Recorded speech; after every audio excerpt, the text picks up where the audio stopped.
Chronological Bible in 365 episodes. This is episode 117, continuing with 2 Samuel 12 and including 1 Chronicles.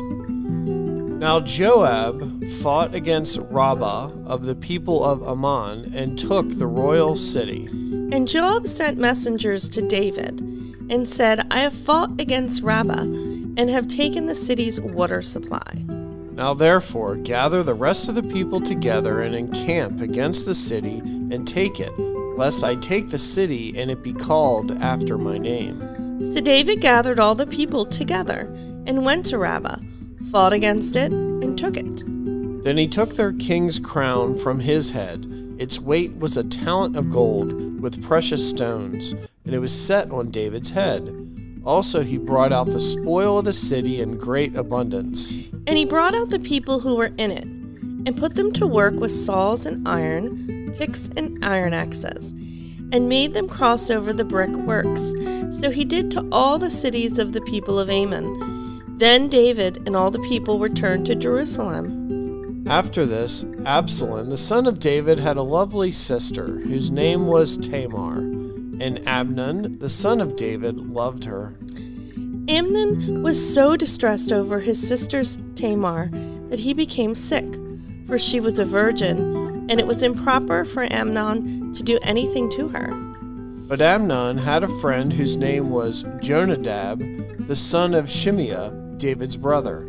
Now Jonadab was a very crafty man. And he said to him, Why are you, the king's son, becoming thinner day after day? Will you not tell me? Amnon said to him, I love Tamar, my brother Absalom's sister. So Jonadab said to him, Lie down on your bed and pretend to be ill. And when your father comes to see you, say to him, Please let my sister Tamar come and give me food, and prepare the food in my sight, that I may see it and eat it from her hand. Then Amnon lay down and pretended to be ill. And when the king came to see him, Amnon said to the king, Please let Tamar, my sister, come and make a couple cakes for me in my sight, that I may eat from her hand. And David sent home to Tamar, saying, Now go to your brother Amnon's house and prepare food for him. So Tamar went to her brother Amnon's house, and he was lying down. Then she took flour and kneaded it, made cakes in his sight, and baked the cakes. And she took the pan and placed them out before him, but he refused to eat. Then Amnon said, Have everyone go out from me.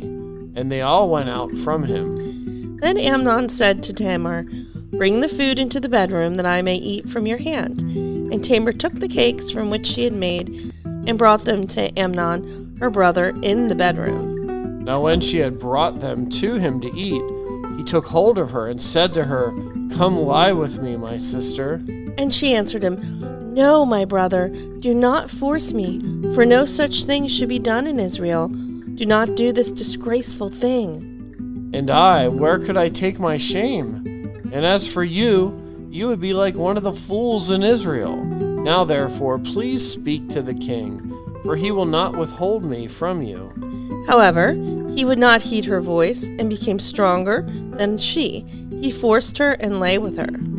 Then Amnon hated her exceedingly, so that the hatred with which he hated her was greater than the love with which he had loved her. And Amnon said to her, Arise, be gone. So she said to him, No, indeed, this evil of sending me away is worse than the other that you did to me.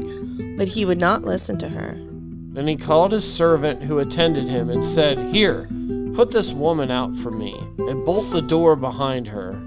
Now she had on a robe of many colors, for the king's virgin daughters wore such apparel.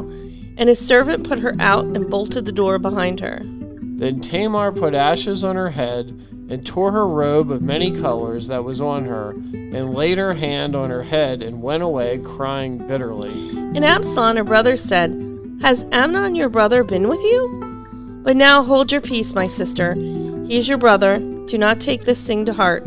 So Tamar remained desolate in her brother Absalom's house. But when King David heard of all these things, he was very angry. And Absalom spoke to his brother Amnon, neither good nor bad, for Absalom hated Amnon because he had forced his sister's Tamar. And it came to pass after 2 full years that Absalom had sheep shearers in Baal Hazor, which is near Ephraim. So Absalom invited all the king's sons. Then Absalom came to the king and said, "Kindly note your servant has sheep shearers. Please let the king and his servants go with your servant." But the king said to Absalom, "No, my son, let us not all go now, lest we be a burden to you." Then he urged him, but he would not go, and he blessed him. Then Absalom said, "If not, please let my brother Amnon go with us." And the king said to him, "Why should he go with you?"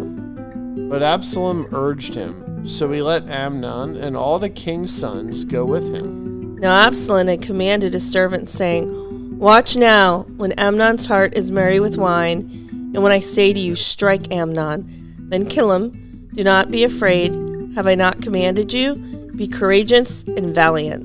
So the servants of Absalom did to Amnon as Absalom had commanded. Then all the king's sons arose, and each one got on his mule and fled. And it came to pass, while they were on their way, that the news came to David, saying, "Absalom has killed all the king's sons, and not one of them is left." So the king arose and tore his garments and lay on the ground, and all his servants stood by with their clothes torn. Then Jonadab, the son of Shimeah, David's brother, answered and said, "Let not my lord suppose they have killed all the young men, the king's sons, for only Amnon is dead. For by the command of Absalom, this has been determined from the day that he forced his sister Tamar. Now therefore, let not my lord the king take the thing to his heart, to think that all the king's sons are dead, for only Amnon is dead." Then Absalom fled, and the young man who was keeping watch lifted his eyes and looked. And there many people were coming from the road on the hillside behind him. And Jonadab said to the king, "Look, the king's sons are coming, as your servant said, so it is." So it was, as soon as he was finished speaking, the king's sons indeed came, and they lifted up their voice and wept. Also the king and all his servants wept very bitterly. But Absalom fled and went to Talmai, the son of Ammihud, king of Geshur, and David mourned for his son every day. So Absalom fled and went to Geshur, and was there 3 years. And King David longed to go to Absalom, for he had been comforted concerning Amnon, because he was dead. So Joab the son of Zeruiah perceived that the king's heart was concerned about Absalom. And Joab sent to Tekoa, and brought from there a wise woman, and said to her, "Please pretend to be a mourner, and put on mourning apparel. Do not anoint yourself with oil, but act like a woman who has been mourning a long time for the dead. Go to the king and speak to him in this manner." So Joab put the words in her mouth. And when the woman of Tekoa spoke to the king, she fell on her face to the ground and prostrated herself, and said, "Help, O king." Then the king said to her, "What troubles you?" And she answered, "Indeed, I am a widow. My husband is dead." Now your maidservant had 2 sons, and the 2 fought with each other in the field, and there was no one to part them, but the one struck the other and killed him. And now the whole family has risen up against your maidservant, and they said, "Deliver him who struck his brother, that we may execute him for life of his brother, whom he killed, and we will destroy the heir also." So they would extinguish my ember that is left, and leave my husband neither name nor remnant on the earth. Then the king said to the woman, "Go to your house, and I will give orders concerning you." And the woman of Tekoa said to the king, "My lord, O king, let the iniquity be on me and on my father's house, and the king and his throne be guiltless." So the king said, "Whoever says anything to you, bring him to me, and he shall not touch you any more." Then she said, "Please let the king remember the Lord your God. Do not permit the avenger of the blood to destroy any more, lest they destroy my son." And he said, "As the Lord lives, not one hair of your son shall fall to the ground." Therefore the woman said, "Please let your maidservant speak another word to my lord the king." And he said, "Say on." So the woman said, "Why then have you schemed such a thing against the people of God? For the king speaks this thing as one who is guilty, in that the king does not bring his banished one home again." For we will surely die and become like water spilled on the ground, which cannot be gathered up again. Yet God does not take away a life, but he devises means so that his banished ones are not expelled from him. Now therefore I have come to speak of this thing to my lord the king, because the people have made me afraid. And your maidservant said, I will now speak to the king. It may be that the king will perform the request of his maidservant. For the king will hear and deliver his maidservant from the hand of the man who would destroy me and my son together from the inheritance of God. Your maidservant said, The word of my lord the king will now be comforting. For as the angel of God, so is my lord the king in discerning good and evil. And may the Lord your God be with you. Then the king answered and said to the woman, Please do not hide from me anything that I ask you. And the woman said, Please let my lord the king speak. So the king said, Is the hand of Job with you in all this? And the woman answered and said, As you live, my lord king, no one can turn to the right hand nor the left from anything that my lord the king has spoken. For your servant Joab commanded me, and he put all these words in the mouth of your maidservant. To bring about this charge of affairs, your servant Joab has done this thing. But my lord is wise, according to the wisdom of the angel of God, to know everything that is in the earth. And the king said to Joab, All right, I've granted this thing. Go therefore, bring back the young man Absalom. Then Joab fell to the ground on his face and bowed himself and thanked the king. And Joab said, Today your servant knows that I have found favor in your sight, my lord, O king, in that the king has fulfilled the request of his servant. So Joab arose and went to Geshur and brought Absalom to Jerusalem. And the king said, Let him return to his own house. Do not let him see my face. So Absalom returned to his own house, but did not see the king's face. Now in all Israel there was no one who was praised as much as Absalom for his good looks. From the sole of his foot to the crown of his head, there was no blemish on him. And when he cut the hair of his head, at the end of every year he cut it because it was heavy on him. When he cut it, he weighed the hair of his head at 200 shekels, according to the king's standard. To Absalom were born 3 sons and 1 daughter, whose name was Tamar. She was a woman of beautiful appearance.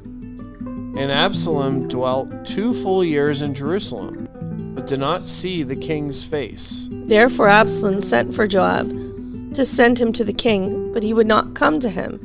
And when he sent again, the second time, he would not come. So he said to his servants, See, Joab's field is near mine, and he has barley there. Go and set it on fire.